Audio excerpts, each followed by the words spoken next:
Welcome back to the Money Seed Podcast. In this video, we're going to take a look at analyzing a single family rental property. All right, let's dive right in. If you are new to this space and you want to get more comfortable with the numbers, you want to develop your own confidence that the numbers you're getting in your own models and your own calculations are correct, and maybe you want some clarity on some of the terminology that's being tossed around like cap rate and gross yield and stuff like that, this video is for you. All right.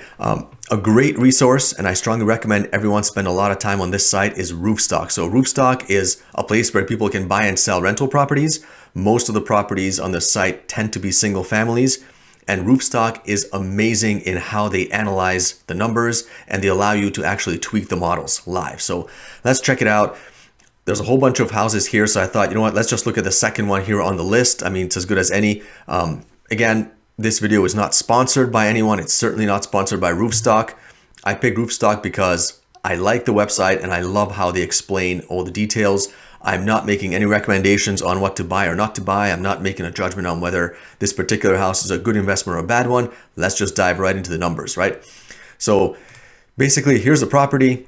It's listed for $155,000. And right away, what you can see here is these sliders allow you to change some of the assumptions, right? So for example, let's just look at the way the model is right now, $155,000.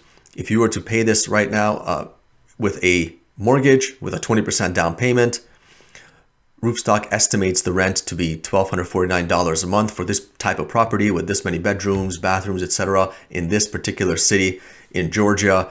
That's what Roofstock estimates it. So if you look at it, this one, let's assume a 10-year exit. And so if you were to buy this house today with 20% down and rent it out through a property manager and you sell it 10 years later, you can expect to get a 20% annualized return. And we'll get into the details in a second.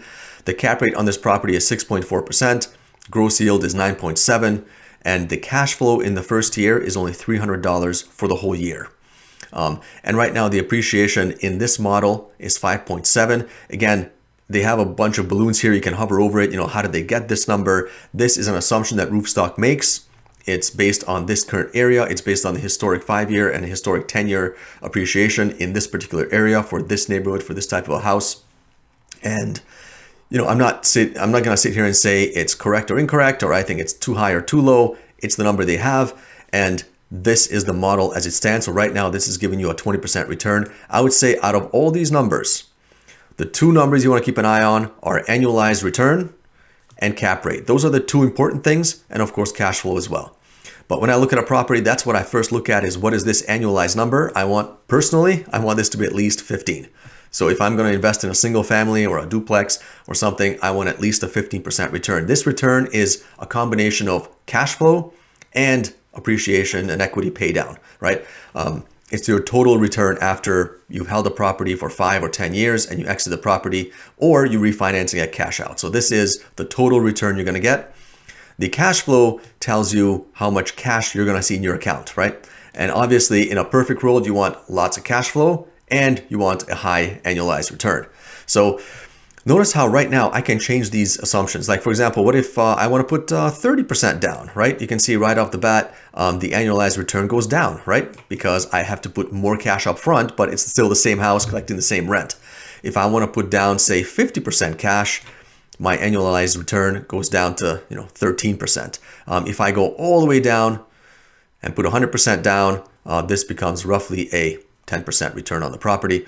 So obviously, the lower your down payment, the more you're using other people's money, the better it's going to be overall in terms of the return on the property. Also, you can tweak the purchase price. For example, what if you get a good deal and let's say you can negotiate this down to $145,000. Now all of a sudden you go from a 20 to a 21.7% return, and you can tweak these numbers, right? Also, if you want to say, hey, what about the rent? Maybe you think there's a new factory coming to town, there's going to be a lot of jobs, maybe there's going to be a shortage of housing, or there's a new college opening up, etc. You think rent is going to be higher, so maybe you think this can be rented for $100 more, say $1,350.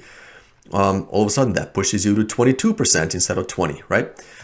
So that's how you can tweak this model, and right away you can see how the actual returns change based on numbers. All right, let's dive into the actual numbers of how these numbers are obtained.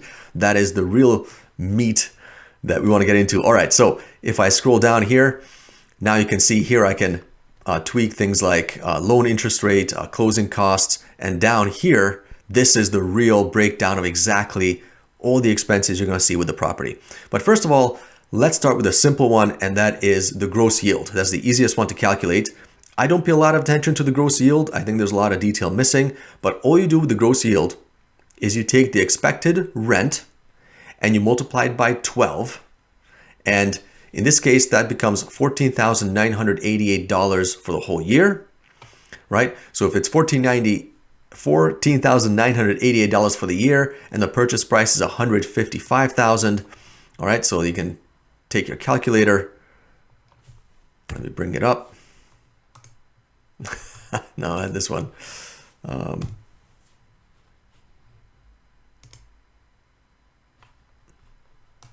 right, so I type in $14,988 in rent for the whole year, divided by the $155,000 purchase price.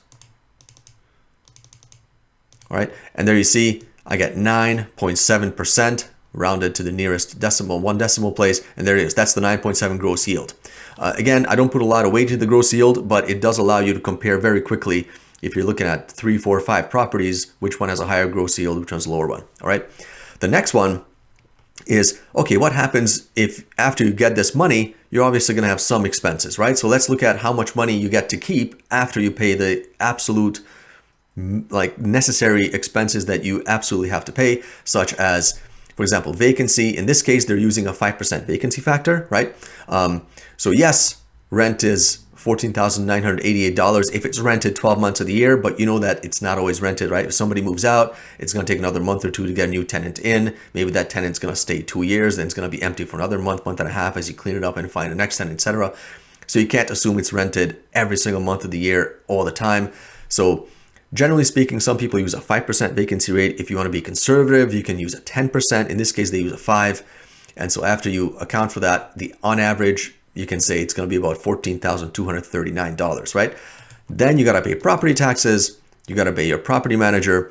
In this case, you can see the property manager, I go 1139. Let's see. Where's that calculator again? So if I say 1139 is what I'm paying for my property manager, divided by the 14,239 rent, you can see that is 7,999. So rounded up, that's 8%, right? So Roofstock in this model, they assume that the property manager is going to have an 8% property management fee. That's quite standard. Then we have insurance, $840. That's a good estimate. It could be a little bit higher, a little bit lower. You won't know until you actually get insurance quotes. But if you're going to estimate insurance, I think estimating it anywhere from 0.6 to 0.7% of the purchase price, all the way up to 0.8 or 0.9, depending on how much the house costs. You know what? Roofstock has this estimate. Let's run with it. And then you can see here, there's some repairs and maintenance and some capital expenditures, right? So let's look at the repairs and maintenance, 523. If you take off all of these, right? So it's your $14,239 of rent, and you take off, you subtract the property taxes, the management fees, the leasing fees, the insurance, the repairs and maintenance, you get $4,357 of expenses. You are left with $9,882. That's your net operating income. Notice that I haven't spoken about the mortgage yet, right? So there's no mortgage payments in here. This assumes that you bought the house with cash. And so if somebody buys this house with cash and they rent it out, they are going to be left with $9,882 of net operating income. The mortgage payment comes later, but this is your net operating income, and this is what you divide by your purchase price. And this is the cap rate, right? So if I take my 98882 and I divide it by the $155,000, I get my 6.375%. I round that up. That's 6.4%, right? That's the cap rate. Again, it has nothing to do with the mortgage, which is why if, for example, you go back to this model up here and you say, keep an eye on the cap rate, it's at 6.4%. It doesn't matter what my down payment is. I can go to a 50% down payment, stays at 6.4. I can go to a 90% down payment, 100% down payment. The cap rate never changes. The cap rate does not take mortgage into consideration. And there's good reason for that, right? Is because that's how you know how much extra money you can generate when you borrow money. All right, let me explain. So the cap rate tells you that if you invest, let's say $100,000 into a property because it costs $100,000, then if the cap rate is 6.4%, that means that it's going to generate 6.4% of your invested money, right? So if you are borrowing money from the bank, let's say your mortgage rate has to be less than 6.4 before it makes sense to borrow money. The reason why I say that is if you can borrow money from the bank, let's say at 4%, let's say interest rates are very low, it's a 4% interest rate. So you're borrowing money from the bank at 4%. This property has a 6.4% return, right? It generates money 6.4% of the money invested. So you're borrowing money at 4%, you're using that money to generate money at 6.4. So right out of the bat, you know that yes, this property can generate returns that are more than the cost of borrowing. So it makes sense to borrow money. Now, if the interest rate on this, let's say if the mortgage rate was 8% and your cap rate is only 6.4%, then all of a sudden now your mortgage rate is more than your cap rate. Maybe you shouldn't borrow money from the bank to buy this property, right? So right off the bat, that's a quick check is the cap rate higher than the mortgage rate? In this case, it is, not by a lot though, right? Right now, Roofstock assumes that the mortgage rate is 6%, and we can tweak it. We'll see what impact that has on the model. But I mean, it's not a big difference, but it's still a difference in your favor, right? You're borrowing money at 6.07, the cap rate's at 6.4. So there's some money to basically use other people's money to generate a positive return for you. All right, so we talked about the gross yield, right? We talked about the cap rate. All right, cash on cash, as you can see here, that's very low. So how is this calculated? Well, we start off with the net operating income of $9,000. And then, okay, we got some capital expenditures, but then of course we got the mortgage. And the mortgage on this house is gonna be $8,988 a year, right? That's a big mortgage payment because it's not a cheap house. It's $155,000 plus you only put 20% down. So 80% of it is mortgage. The interest rate is quite high. So you are left with $324 in the first year. That's it. This house is only going to give you $324 the whole year. It's like whatever, less than $30 a month. I mean, it's not cash flow negative. It's kind of like cash flow even, maybe a little bit positive. But if I take this $324 and I divide it by, man, it's just cash in, cash out. Cash on cash return assumes that investment is a black box. It doesn't matter what you invest your money in, right? It can be stocks, it can be a house, it can be crypto, whatever. You put money in, and at some point you get money back out. So how much money do you come back out from based on the money you put in? So if I only get $324 out and I put $34,000 in,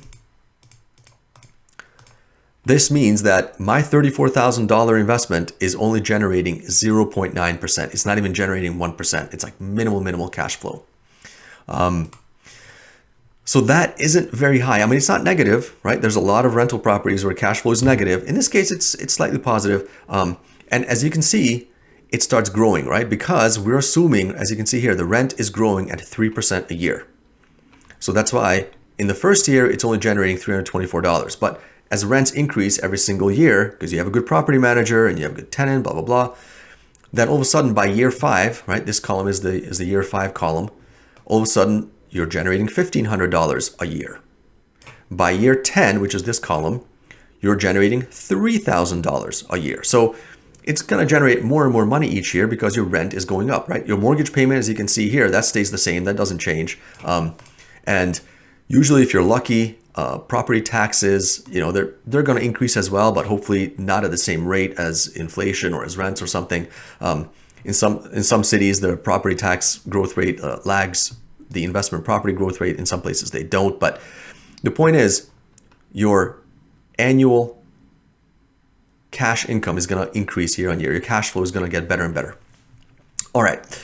So that's how we calculate the cash on cash. And the annualized return, and this is a little bit tricky, but basically what happens is you look at all the money, all the cash this is going to generate, let's say in 10 years, right?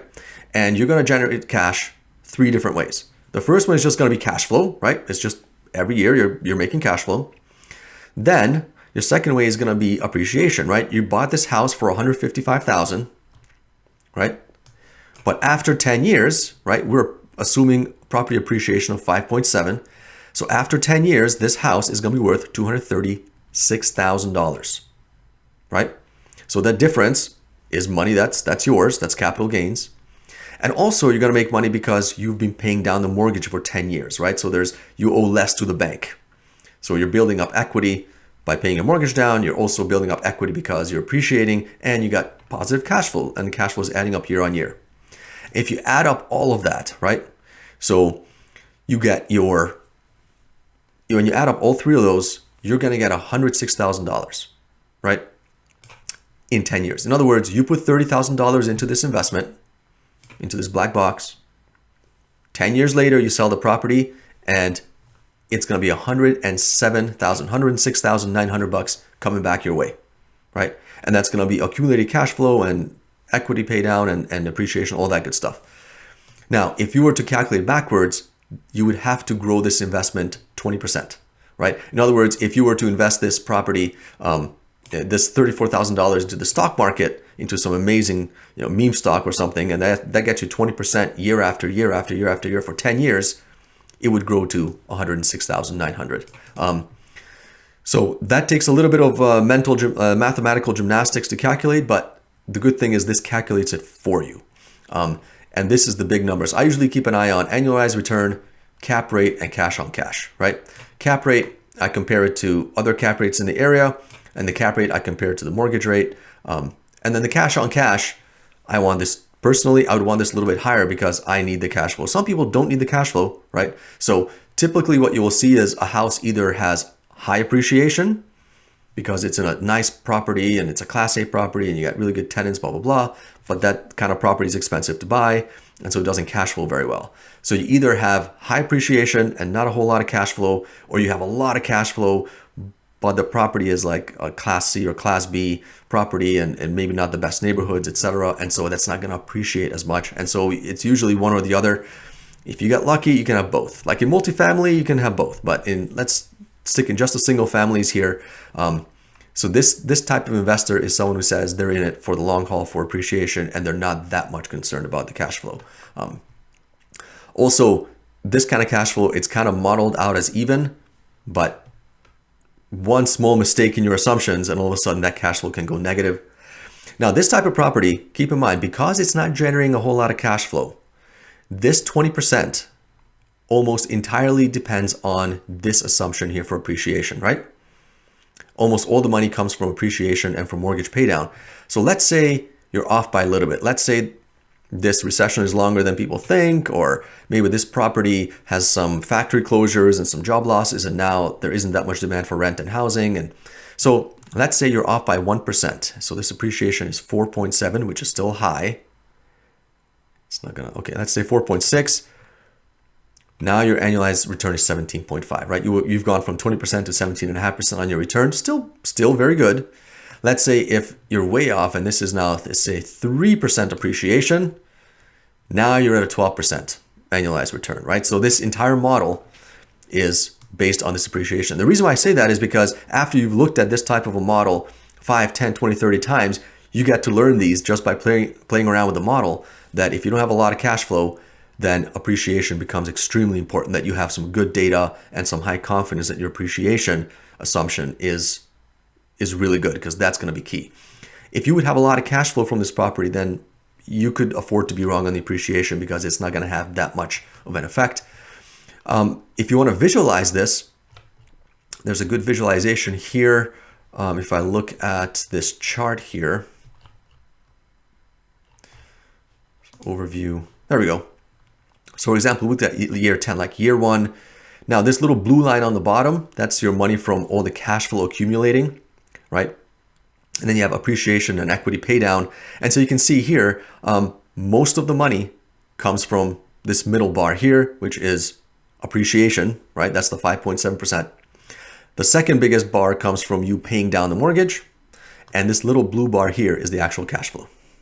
So this particular property is all about, did you get your appreciation assumption right? If you did, good for you. You're going to make 20%, maybe more. If you got appreciation completely wrong, then this property won't perform as well as you think or as you expect. All right. If you want to get more confidence in the numbers, right? Check out this one. This is another one that I found on the internet. It's calculator.net/rental property calculator. I'll put the link in the show notes and the YouTube comments there. But what I did here is same thing. You can put in the same assumptions, and I just want to show you that the numbers are very close, but they're not identical. And that's key here to understand. Is this is not like really precise science, right? Like, for example, when we say it's a 20% return, it could be 19.5, it could be 21. I mean, somebody else could run the same numbers and come up with a slightly different number because everyone makes a slightly different assumption on the growth rate of like property taxes, growth rate of rent or vacancy, or whether the property manager charges 8% or 10%. So you can have minor differences in the assumptions and you're going to get a different number. So what I did is I took this calculator and I filled it up with the exact same values as close as I could get it, right? So $155,000 purchase price, 20% down payment, 6.07% interest rate, 30-year loan, $2,300 closing cost. It was 1.5% in the previous one, so that's the same. Property tax is the same. Insurance is the same. Maintenance is the same, et cetera, et cetera. Value appreciation. Did we use 5.8 or 5.7? Oh, 5.7. Okay, so let's use 5.7 just to make sure it's the same. We're going to hold it for 10 years. 3.5% cost to sell. It's interesting, if you actually go to a real estate agent, it's going to be higher, right? This is only about 3.5% of this. In reality, it could be a lot higher. Some real estate agents will charge a higher fee, but let's use the same. I'm just comparing model to model here. I'm not saying what assumptions are right or wrong. 8% property manager fee, 5% vacancy, monthly rent, annual increase on the rent is 3%. That's what we assumed in our cash flow assumptions here. All right, so this should give us very close numbers. So I hit the calculate button. There you go. IRR 19.5% per year. Roofstock estimated it at 20.5, right? 20.5. So very close. And again, I'm not saying which one's right or which one's wrong. They're very close, right? So that's good enough. That gives me confidence that both are calculating it on pretty much the same way. The cap rate, they estimated at 6.2%. This one estimates at 6.4. Rental income, mortgage payments, blah, blah, blah, income. And so here they even have a little bit of a breakdown, right? Most of your expenses are your mortgage, right? 2/3, that's it, just like us. And then you see here, maintenance cost, management fee, vacancy, etc. It's all there just to see how it goes. And yeah, I mean, you can see the big thing here, the IRR and the cap rate they came out to almost the same, right? So that gives me good confidence that both these calculators are calculating it the same way, and they're both, I consider both to be accurate and with the assumptions given.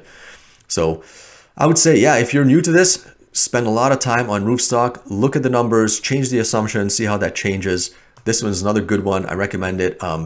Also, check out Chandler David Smith. He has a free spreadsheet on his website. Again, it's free to download. Check it out. I like Chandler David Smith's stuff. He's got a great YouTube channel with a lot of great info. Check out Bigger Pockets.